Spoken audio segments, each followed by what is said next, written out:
Hello again, everybody, and welcome back to the channel. In today's video, we're going to be talking about feeding our plants during the early veg.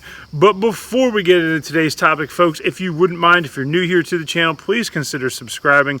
For those of you that have already subscribed and supported our channel, thank you so much. I really do appreciate your support.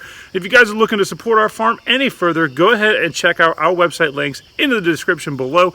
I would appreciate all the support. If you guys have any questions, feel free to send me an email. Okay, folks, so let's dive right into today's topic. This is probably one of my favorite ways to feed our cannabis plants, especially in the early summer. Now, this is a personal preference of mine, which is top dressing. Now, this isn't for every climate and this isn't for every grower. I do recognize there are a ton of ways to feed cannabis plants, but today we're going to focus on top dressing. Now, one of the downsides to top dressing is if you live in a drier climate, it's probably not going to be your best way to feed the plant. You're probably going to want to look at compost teas or drip irrigation of some sort. But here in Southeast Virginia, and really the Southeast in general of the United States, we get a lot of rain, a lot of afternoon thunderstorms, and this is probably the best way to feed your plant because you're not going to overwater it, and it's going to constantly be fed every time it rains. Okay, so let's dive into what we're feeding the plants on our top dressing today. So if you guys have been following the channel, you know we love Coast of Maine's lobster meal, and today it will be making an appearance. Now, I absolutely love lobster meal for multiple reasons, but three specific reasons are: it has a lot of calcium in it, guys. It has a lot of nitrogen, which is what you want in the early veg. You want that nitrogen. You want the plant to grow as much as it possibly can. It also has a micronutrient called chitin. This is a natural pest control micronutrient, meaning that the pests really don't like the smell of chitin, or however that works. I'm not 100% sure on the science of it, but I can tell you from firsthand experience, when we put 80 pounds of lobster meal in our grow last year, we had a huge reduction in pests. So I'm a firm believer that chitin does work on the pests. The other thing that we'll be adding with our lobster meal is Coast of Maine's kelp meal. Now, this provides the plant with a bunch of micronutrients, and that's something the plant really needs now, so they can build those up and have it in the soil whenever it needs it, for when the flower comes, when pre-flower, which I like to call pre-flower, which is right around August. That is when the plant is really going to want those nutrients. It's going to be really hard to top dress at that point. So I like to get the plant everything it needs, so when the fall comes, it has everything it needs. Okay, folks, so now that we've kind of talked about what we're going to be feeding the plant and how we're going to be feeding the plant, which is top dressing, let's go down to the field and start feeding our cannabis plants. First thing we're going to do is, when we get to the plant, you're going to want to make sure you get all the weeds out of here.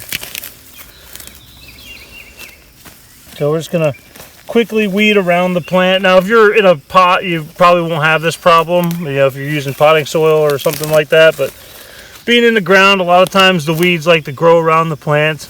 This actually gives you a great opportunity to kind of clear out around the plant as well. So that's another reason why I love top dressing, is because you really get to hang out with the individual plant for a little bit.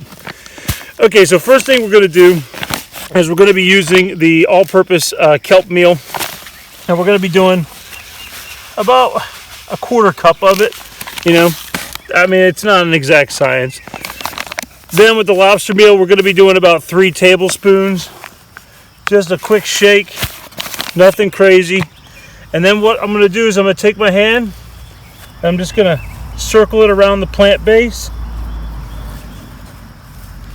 And that's it. Now the plant is good to go. If there's anything the plant needs while you're here, now's a good time to do it. But this plant looks very healthy, and we're just going to keep moving on down as we feed each individual plant. Okay, so we'll just do it one more time. I've already kind of weeded this one out. So again, about a quarter cup of the kelp meal, guys.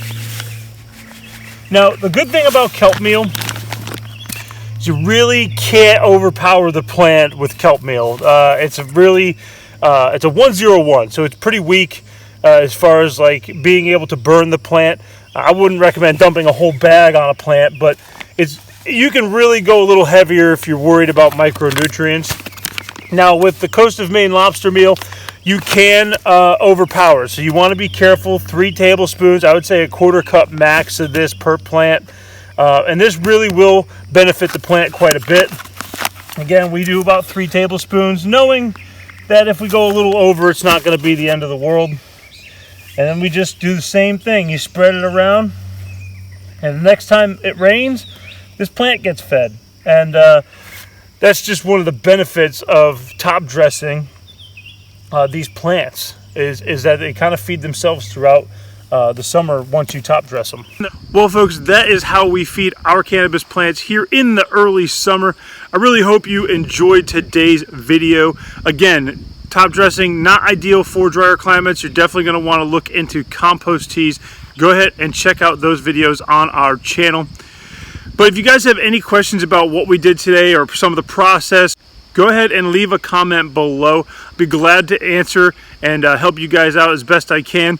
If you guys are looking to support our farm, go ahead and check out our website links in the description of the video. I would appreciate any and all support for the farm. If you guys need to get in touch with me, email, Instagram, Facebook, all those are great ways to get a hold of us here on the farm.